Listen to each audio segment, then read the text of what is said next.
بسم اللہ الرحمن الرحیم ایاک نعبد و ایاک نستعین۔ مجھے آج بڑی خوشی ہے کہ جس طرح میری قوم، میرے پاکستانی جس طرح آج فلسطینیوں کی حمایت کے لیے نکلے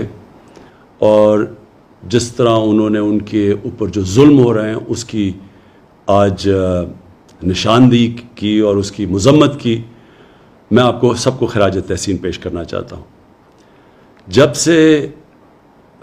اسرائیل بنا، پاکستان کا ہمیشہ ایک ہی سٹینڈ رہا ہے، اور وہ سٹینڈ تھا قائد اعظم محمد علی جناح کا، ہمارے عظیم لیڈر کا، کہ فلسطینیوں سے بہت بڑی ناانصافی ہوئی ہے، اور ہر فورم کے اوپر پاکستان نے فلسطینیوں کے ساتھ کھڑے رہے ہیں۔ 27ویں رات کو میں مسجد نبوی میں تھا جب مجھے پتہ چلا کہ جو قبلہ اول ہے مسلمانوں کا، مسجد الاقصی، ادھر جب 27ویں کی مقدس رات کو لوگ نماز پڑھ رہے تھے، جو اسرائیل کی پولیس ہے اس نے ان کے اوپر تشدد کیا، اور ساتھ ساتھ پھر یہ اسی چیز کا بھی علم ہوا کہ جو فلسطینی فیملیاں 70 سال سے اپنے گھروں میں رہ رہی تھیں، کئی فیملیز کو اسرائیلی سیٹلرز نے ان کو گھروں سے نکال دیا۔ اس کی وجہ سے ایک نیا انتشار شروع ہو گیا، اور پھر جو غازہ کے اوپر جس طرح کی بمباری کی گئی، دنیا کی سب سے طاقتور ترین فوج ہے، تقریباً 69 فلسطینیوں کے اوپر جس طرح کی بمباری کی گئی جس میں بچے مارے گئے، تو میں اگلے دن 27ویں کا جو اگلے دن تھا، میں نے جو OIC کے سیکرٹری جنرل ہیں ان سے ملاقات کی، اور ان کو تب کہا کہ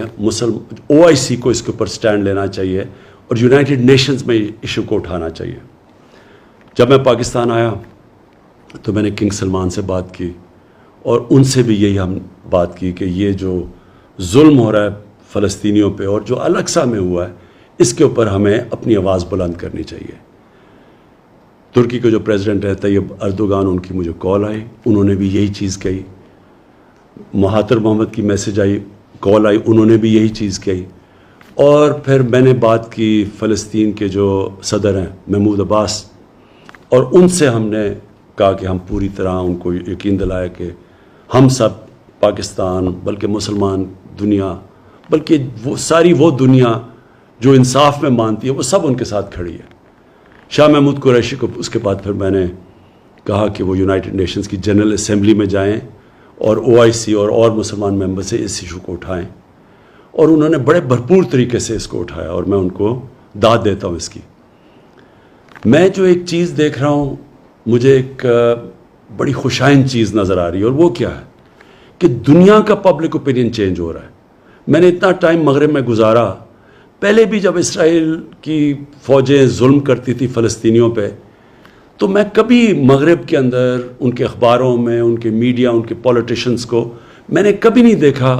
کہ اسرائیل کی وہ تنقید کرے، بلکہ وہ سارے اسرائیل کو ایسے ہوتا تھا کہ جیسے ظلم اسرائیل پہ ہو رہا ہے۔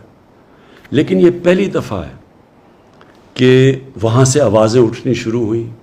ان کے اخباروں نے اس کی تنقید کی، ان کے میڈیا نے اس کی تنقید کی، اور پولیٹیشنز نے کھڑے ہو کے، کبھی میں نے سمجھتا تھا کہ امریکہ میں وہ اس کی اسرائیل کی تنقید کریں گے، اور مغربی ممالک میں۔ اس کی یہ جو پبلک اوپینین تبدیل ہوا ہے، اس کی ایک بہت بڑی ایک اور وجہ ہے سوشل میڈیا۔ مین میڈیا اگر کوئی رپورٹ کو روکتا بھی ہے، کوئی سینسر بھی کرتا ہے، تو سوشل میڈیا پہ ایک ایسی فورس آ گئی ہے کہ اس سے اب کوئی بھی کمیونیکیشن اور نیوز کو روک نہیں سکتا، اور اس سے مجھے نظر آ رہا ہے کہ دنیا کا پبلک اوپینین چینج ہو رہا ہے۔ آج سے 30 سال پہلے اسی طرح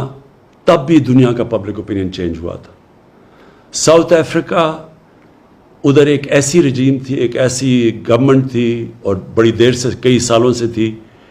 جو نسل پرست تھی، جو ایشینز اور افریقنز کو برابر کے شہری نہیں سمجھتی تھی، اور ان کے ساتھ بڑی بڑی دنیا کی طاقتیں کھڑی ہوئی تھیں اس نسل پرست رجیم کے ساتھ۔ لیکن جب دنیا میں پبلک اوپینین چینج ہوا، تو یہی جو طاقتور قوتیں تھیں، جو ملک تھے، انہوں نے زور لگا کے ساؤتھ افریقہ کے اندر ان کو رجیم کے اوپر، جو ساؤتھ افریقن گورنمنٹ کے اوپر انہوں نے ان کو مجبور کیا کہ وہ برابری کے حقوق دیں افریقنس کو اور ایشینز کو. اسی طرح کا میں ایک شروعات دیکھ رہا ہوں کہ انشاءاللہ دنیا کا جو پبلک اوپینین چینج ہو رہا ہے، میں یہی دیکھ رہا ہوں کہ اب ایک دنیا کا پبلک اوپینین اب زور لگائے گا. بڑے بڑے یہ جو ملک ہیں جو اب تک سپورٹ کرتے رہے ہیں اسرائیل کو، یہ پورا پریشر ڈالیں گے کہ فلسطینیوں کو بھی ان کے حقوق دیے جائیں. اور انشاءاللہ ایک دن آئے گا جب کہ فلسطین کے لوگوں کو اپنا ملک ملے گا، ایک منصفانہ سیٹلمنٹ ملے گی، وہ بھی برابر کے شہری رہ سکیں گے جو کہ فلسطینی اسرائیل میں رہتے ہیں، ایک برابر کے شہری بن کے رہ سکیں گے. اور ہم دعا کرتے ہیں کہ وہ دن جلدی آئے. پاکستان پائندہ باد.